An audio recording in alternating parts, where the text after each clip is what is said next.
बिस्मिल्लाहिर्रहमानिर्रहीम। अस्सलाम वालेकुम। Welcome to my channel. कैसे हैं आप सब? उम्मीद करती हूँ आप सब खैरियत से होंगे। मौजूद सामईन, क्या आपने कभी ऐसी तितली को देखा है जो एक पेड़ से गिरे हुए खुश्क पत्ते की तरह दिखाई देती है? और क्या आपने कभी ऐसी फिश को देखा है जो बिल्कुल ट्रांसपेरेंट दिखाई देती है और वो मिट्टी में ऐसे छुप जाती है कि इसे देख पाना बिल्कुल ही इम्पॉसिबल होता है? आज की वीडियो में आप दुनिया में पाए जाने वाले इनविजिबल एनिमल्स देखेंगे। Number 1, the buff tip moth. मोज़ेज़ सामईन, बफ टिप मोथ दुनिया के सबसे ज्यादा इनविजिबल होने वाले क्रिएचर्स में से एक है।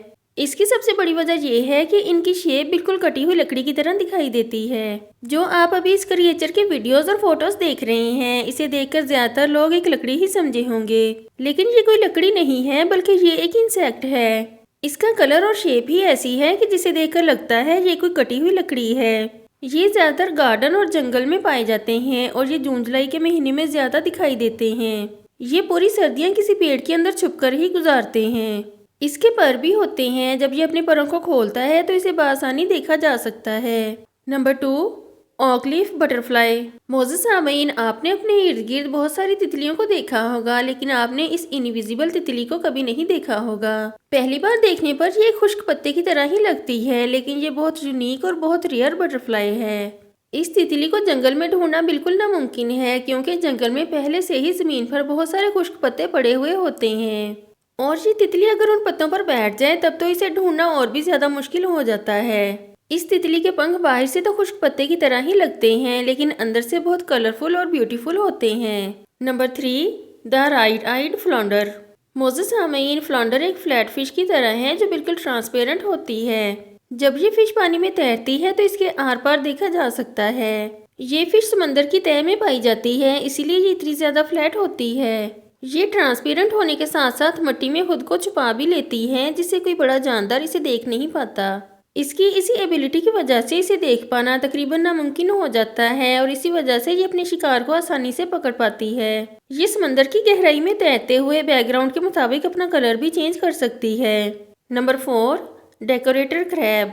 मोज़ेज़ सामईन, इस क्रैब को स्पाइडर डेकोरेटर क्रैब के नाम से भी जाना जाता है, क्योंकि ये देखने में बिल्कुल स्पाइडर की तरह ही लगता है। ये क्रैब ऑस्ट्रेलिया, विक्टोरिया, तस्मानिया और वेस्टर्न ऑस्ट्रेलिया में पाया जाता है। बायोलॉजिस्ट के मुताबिक ये क्रैब बहुत से सी एनिमल्स के लिए एक बहुत ही टेस्टी फूड है, इसीलिए बहुत से बड़े सी क्रिएचर्स इस क्रैब का शिकार करने की कोशिश करते हैं। लेकिन इसकी बॉडी बहुत ही अनयूजुअल होती है। इसकी पूरी बॉडी पर बाल होते हैं। इन बालों की मदद से ये क्रैब अपना कलर भी चेंज कर सकता है। जैसे ही ये किसी प्लांट के पास जाता है, थोड़ी देर के बाद डिसअपीयर हो जाता है, क्योंकि ये खुद का कलर इस प्लांट जैसा ही कर लेता है।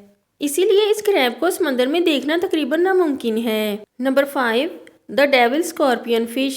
मोज़ेज़ सामईन, इस फिश को रॉक फिश और स्टोन फिश के नाम से भी जाना जाता है। ये फिश देखने में बहुत अजीब और खौफनाक लगती है। ये बहर हिंद और बहर काहल में तकरीबन 70 मीटर की गहराई में पाई जाती है। इस फिश के गायब होने का तरीका बहुत ही यूनिक है। ये फिश जहाँ पर बैठती है वहाँ का आसपास का कलर, यहाँ तक कि इस जगह का पैटर्न भी अपनी बॉडी पर कॉपी कर लेती है। इसकी बॉडी पर भी बाकी मछलियों की तरह पॉइजन ग्लैंड्स होते हैं, जो कि इसकी हिफाजत के काम आते हैं। जब इसको खतरा महसूस होता है तो ये अपने कलरफुल फिन्स को बाहर निकाल लेती है, जिससे शिकारी को डरा कर भगा सके। इस फिश का जहर इतना खतरनाक नहीं है कि ये किसी इंसान की जान ले सके। आज की वीडियो में इतना ही। नेक्स्ट वीडियो तक के लिए अल्लाह हाफिज।